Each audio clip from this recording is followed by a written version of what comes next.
Здравствуйте!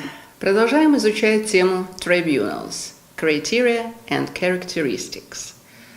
Знаете ли вы, что самой применяемой нормой при рассмотрении дел Европейским судом по правам человека является статья 6 Европейской конвенции? Эта статья гарантирует право на справедливое судебное разбирательство. Право на справедливое публичное разбирательство дела включает три важных принципа. Во-первых, суд создается на основании закона. Во-вторых, суд компетентен принимать решения по представленным ему делам. В-третьих, суд независим и беспристрастен. И Комитет по правам человека, и Европейский суд по правам человека основное внимание уделяют именно вопросам независимости и беспристрастности судов и трибуналов.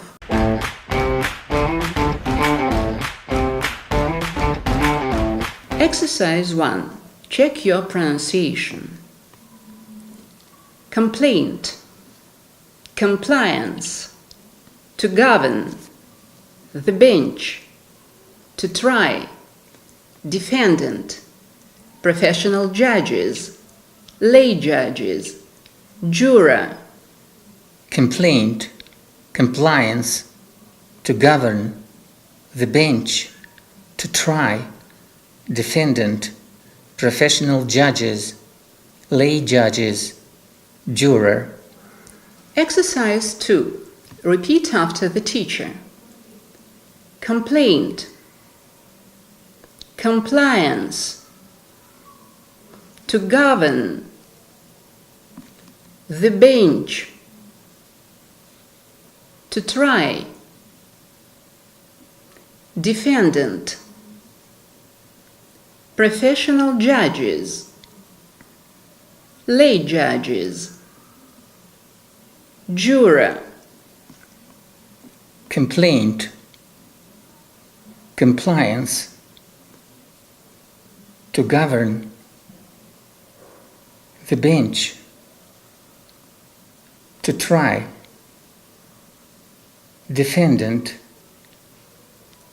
professional judges, lay judges, juror. Exercise 3. Repeat and remember the translation.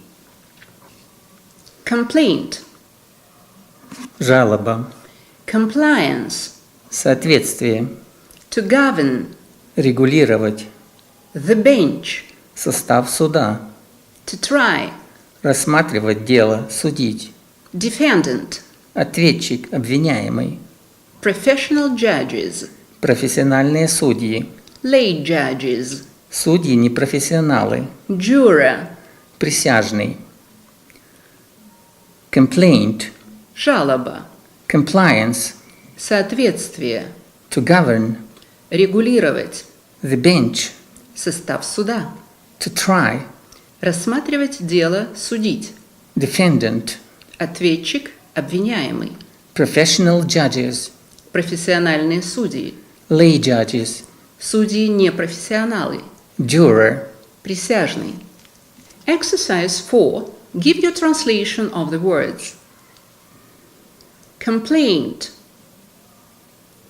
compliance, to govern, the bench, to try, defendant, professional judges, lay judges, juror. Complaint, compliance, to govern, the bench, to try, defendant, professional judges, lay judges, juror. Exercise 5. Give your translation of the words. Жалоба, соответствие, регулировать, состав суда, рассматривать дело, судить. Ответчик – обвиняемый. Профессиональные судьи. Судьи не профессионалы. Присяжный. Жалоба. Соответствие. Регулировать. Состав суда. Рассматривать дело, судить. Ответчик, обвиняемый. Профессиональные судьи. Судьи непрофессионалы. Присяжный. Exercise 6. Let's practice.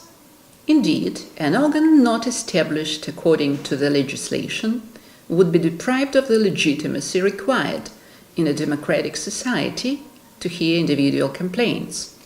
The phrase established by law covers not only the legal basis for the very existence of a tribunal, but also compliance by the tribunal with the particular rules that govern it and the composition of the bench in each case.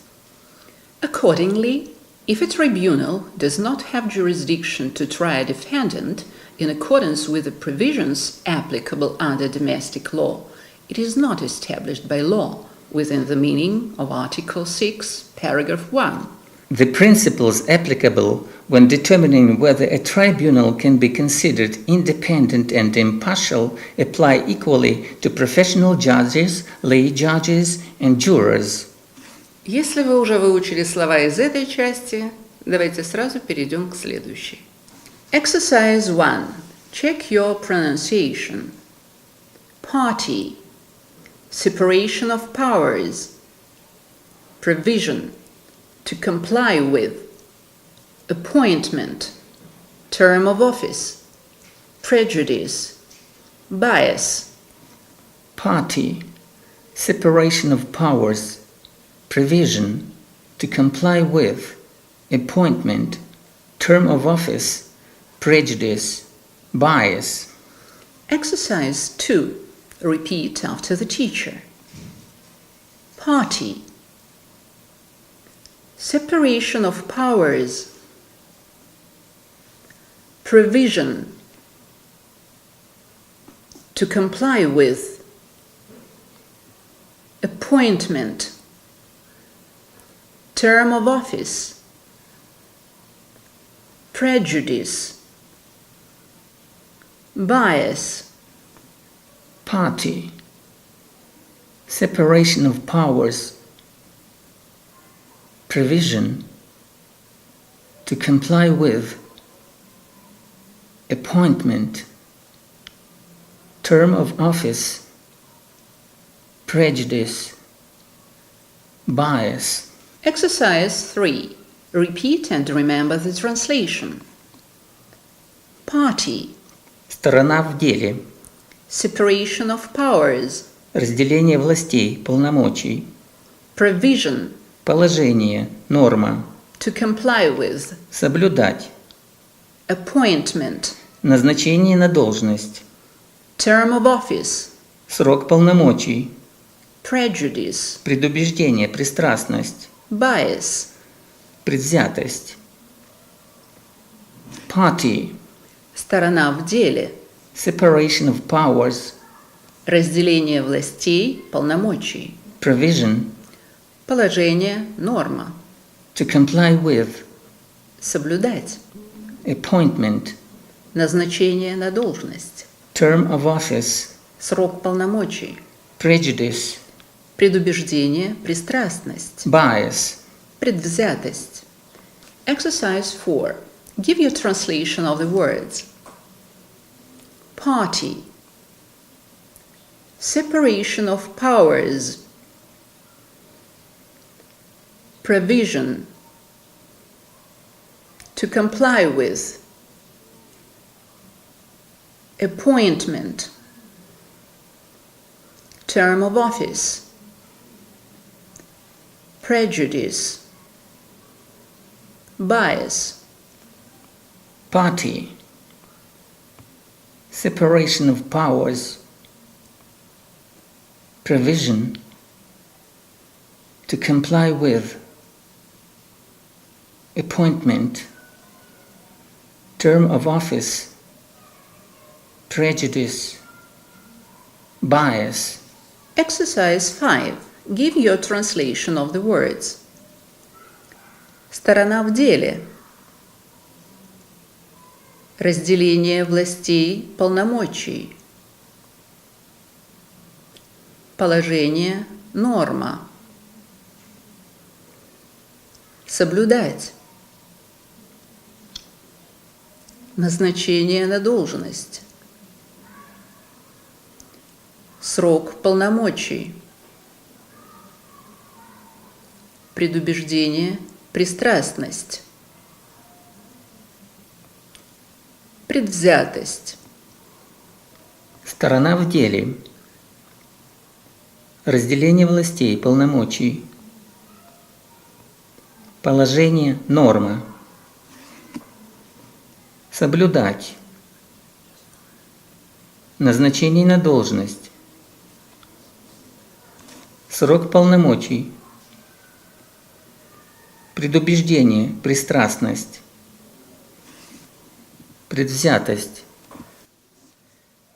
Exercise 6. Let's practice. Article 6, paragraph 1 of the Convention requires independence from the other branches of power, that is, the executive and the legislature, and also from the parties. Although the notion of the separation of powers between the political organs of government and the judiciary has assumed growing importance of the court's case law, neither Article 6 nor any other provision of the Convention requires states to comply with any theoretical constitutional concepts regarding the permissible limits of the powers' interaction. Accordingly, if a tribunal does not have jurisdiction to try a defendant in accordance with the provisions applicable under domestic law, it is not established by law within the meaning of Article 6, paragraph 1. In determining whether a body can be considered to be independent, the court has had regard to the following criteria: the manner of appointment of its members and the duration of their term of office. Impartiality normally denotes the absence of prejudice or bias, and its existence or otherwise can be tested in various ways. Мы закончили изучение лексики по теме Tribunals, Criteria and Characteristics. Теперь вы можете посмотреть видеофрагмент о том, как работают суды. А мы с вами прощаемся. До новых встреч!